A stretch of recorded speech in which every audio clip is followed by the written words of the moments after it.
मेरे प्यारे दोस्तों, कहानी सुनाने की श्रृंखला में आज मैं आपको चौथी और पांचवी पुतले की कहानी सुनाने जा रही हूँ। चौथे दिन जैसे ही राजा सिंहासन पर चढ़ने को उद्यत हुए, पुतली काम कंदला बोल पड़ी। रुकिए राजन, आप इस सिंहासन पर कैसे बैठ सकते हैं?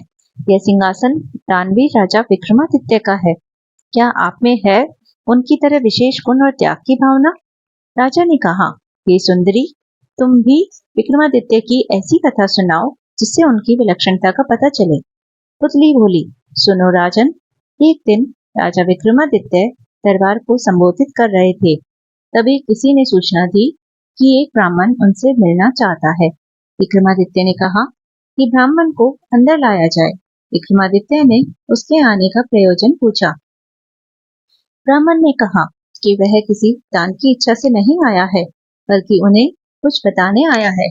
उसने बताया कि मानसरोवर में सूर्य उदय होते ही एक खंभा प्रकट होता है, जो सूर्य का प्रकाश ज्यों ज्यों फैलता है ऊपर उठता जाता है, और जब सूर्य की गर्मी अपनी पराकाष्ठा पर होती है तो वह साक्षात सूर्य को स्पर्श करता है। ज्यों ज्यों सूर्य की गर्मी घटती है, छोटा होता जाता है तथा सूर्यास्त होते ही जल में विलीन हो जाता है। विक्रमादित्य के मन में जिज्ञासा हुई कि आखिर वह कौन है। तो ब्राह्मण ने बताया कि वह भगवान इंद्र का दूत बनकर आया है। देवराज इंद्र का आपके प्रति जो विश्वास है, आपको उसकी रक्षा करनी होगी। आगे उसने कहा कि सूर्य देवता को घमंड है कि समुद्र देवता को छोड़कर पूरे ब्रह्मांड में कोई भी उनकी गर्मी को सहन नहीं कर सकता। देवराज इंद्र उनकी इस बात से सहमत नहीं है। उनका मानना है कि उनकी अनुकंपा प्राप्त मृत्युलोक का एक राजा सूर्य की गर्मी की परवाह न करके उनके निकट जा सकता है। वह राजा आप हैं। राजा विक्रमादित्य को अब सारी बात समझ में आ गई। उन्होंने सोच लिया कि प्राणोत्सर्ग करके भी सूर्य भगवान को समीप से जाकर नमस्कार करेंगे तथा देवराज के उनके प्रति विश्वास की रक्षा करेंगे। उन्होंने ब्राह्मण को समुचित दान दक्षिणा देकर विदा किया तथा अपनी योजना को कार्य रूप देने का उपाय सोचने लगे। भोर होने पर दूसरे दिन वे अपना राज्य छोड़कर चल पड़े। एकांत में उन्होंने मां काली द्वारा प्रदत्त दोनों बेतालों का स्मरण किया। दोनों बेताल तत्क्षण उपस्थित हो गए। विक्रम को दोनों बेताल ने बताया कि उन्हें उस खंबे के बारे में सब कुछ पता है। दोनों बेताल उन्हें मानसरोवर के तट पर लाए। रात उन्होंने हरियाली से भरी जगह पर काटी और भोर होते ही उस जगह पर नजर टिका दी जहां से खंबा प्रकट होता। सूर्य की किरणों ने जैसे ही मानसरोवर के जल को छुआ, एक खंबा प्रकट हुआ।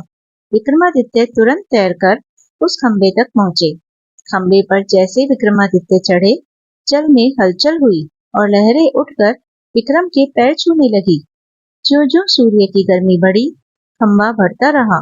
दोपहर आते आते खंबा सूर्य के बिल्कुल करीब आ गया। तब तक विक्रम का शरीर जलकर बिल्कुल राख हो गया था। सूर्य भगवान ने जब खंबे पर एक मानव को जला हुआ पाया तो उन्हें समझते देर नहीं लगी कि विक्रम को छोड़कर कोई दूसरा नहीं होगा। उन्होंने भगवान इंद्र के दावे को बिल्कुल सच पाया। उन्होंने अमृत की बूंदों से विक्रम को जीवित किया तथा अपने स्वर्ण कुंडल उतार कर भेंट कर दिए। उन कुंडलों की यह विशेषता थी कि कोई भी इच्छित वस्तु वे कभी भी प्रदान कर देते। सूर्यदेव ने अपना रथ अस्ताचल की दिशा में बढ़ाया तो खंबा घटने लगा। सूर्यास्त होते ही खंबा पूरी तरह घट गया और विक्रम जल पर तैरने लगे। तैरकर सरोवर के किनारे आए और दोनों बेतालों का स्मरण किया। बेताल उन्हें फिर उसी जगह लाए जहां से उन्हें सरोवर ले गए थे। विक्रम पैदल अपने महल की दिशा में चल पड़े। कुछ ही देर दूर पर एक ब्राह्मण मिला जिसने बातों बातों में कुंडल मांग लिए। विक्रम ने बिना एक पल की देरी किए बेहिचक उसे दोनों कुंडल दे दिए। पुतली बोली, बोलो राजन, क्या तुम में है वह पराक्रम कि सूर्य के नजदीक जाने की हिम्मत कर सको? और अगर चले जाओ तो देवों के देव सूर्य देव के स्वर्ण कुंडल किसी साधारण ब्राह्मण को दे सको? अगर हाँ, तो इस सिंहासन पर तुम्हारा स्वागत है। राजा पशुपेश में पड़ गया और इस तरह चौथा दिन भी चला गया। पांचवें दिन पांचवी पुतली लीलावती ने सुनाई विक्रमादित्य के शौर्य की गाथा। पांचवें दिन राजा भोज सिंहासन पर बैठने की तैयारी कर ही रहे थे कि पांचवी पुतली लीलावती ने उन्हें रोक दिया। लीलावती बोली, राजन, क्या आप विक्रमादित्य की तरह दानवीर और शूरवीर हैं? अगर हाँ, तब ही इस सिंहासन पर बैठने के अधिकारी होंगे। मैं आपको कथा सुनाती हूँ, परम दानवीर विक्रमादित्य की। एक दिन विक्रमादित्य दरबार में राजकाज निपटा रहे थे। तभी एक विद्वान ब्राह्मण दरबार में आकर उनसे मिला। उसने कहा कि अगर वे तुला लग्न में अपने लिए कोई महल बनवाएं तो राज्य की जनता खुशहाल हो जाएगी और उनकी भी कीर्ति चारों तरफ फैल जाएगी। विक्रम को उसकी बात जच गई और उन्होंने एक बड़े ही भव्य महल का निर्माण करवाया। कारीगरों ने उसे राजा के निर्देश पर सोने, चांदी, हीरे, जवाहरात और मणि मोतियों से पूरी तरह सजा दिया। महल जब बनकर तैयार हुआ तो उसकी भव्यता देखते बनती थी। विक्रम अपने सगे संबंधियों तथा नौकर चाकरों के साथ उसे देखने गए। उनके साथ वह विद्वान ब्राह्मण भी था। विक्रम मंत्रमुग्ध हुए, साथ ही वह ब्राह्मण मुंह खोले देखता रह गया। बिना सोचे उसके मुंह से निकला, काश इस महल का मालिक मैं होता। राजा विक्रमादित्य ने यह सुनते ही झट वह भव्य महल उसे दान में दे दिया। ब्राह्मण के तो मानो पांव ही जमीन पर नहीं पड़ रहे थे। वह भागता हुआ अपनी पत्नी को यह समाचार सुनाने पहुंचा। इधर ब्राह्मणी उसे खाली हाथ आते देख कुछ बोलती उससे पहले ही उसने उसे हीरे, जवाहरात और मणिमुक्ताओं से जड़े हुए महल को दान में प्राप्त करने की बात बता दी। ब्राह्मण की पत्नी की तो खुशी की सीमा न रही। उसे एक बार की लगा मानो उसका पति पागल हो गया और यूं ही अनाप शनाप बक रहा हो, मगर उसके बार बार कहने पर वह उसके साथ महल देखने के लिए चलने को तैयार हो गई। महल की शोभा देखकर उसकी आंखें खुली की खुली रह गईं। महल का कोना कोना देखते देखते कब शाम हो गई उन्हें पता ही नहीं चला। थके मांदे वे एक शयन कक्ष में जाकर निढाल हो गए। अर्धरात्रि में उनकी आंखें किसी आवाज से खुल गई। सारे महल में महक फैली थी और सारा महल प्रकाशमान था। उन्होंने ध्यान से सुना तो लक्ष्मी बोल रही थी। वह कह रही थी कि उनके भाग्य से वह यहाँ आई है और उनकी कोई भी इच्छा पूरी करने को तैयार है। ब्राह्मण दंपति का डर के मारे बुरा हाल हो गया। ब्राह्मणी तो बेहोश ही हो गई। लक्ष्मी ने 3 बार अपनी बात दोहराई, लेकिन ब्राह्मण ने कुछ नहीं मांगा तो क्रुद्ध होकर चली गई। उसके जाते ही प्रकाश तथा महक दोनों गायब। काफी देर बाद ब्राह्मणी को होश आया तो उसने कहा, यह महल जरूर बूढ़ा है, इसलिए दान में मिला। इससे अच्छा तो हमारा टूटा फूटा घर है, जहाँ चैन की नींद सो सकते हैं। ब्राह्मण को पत्नी की बात जच गई।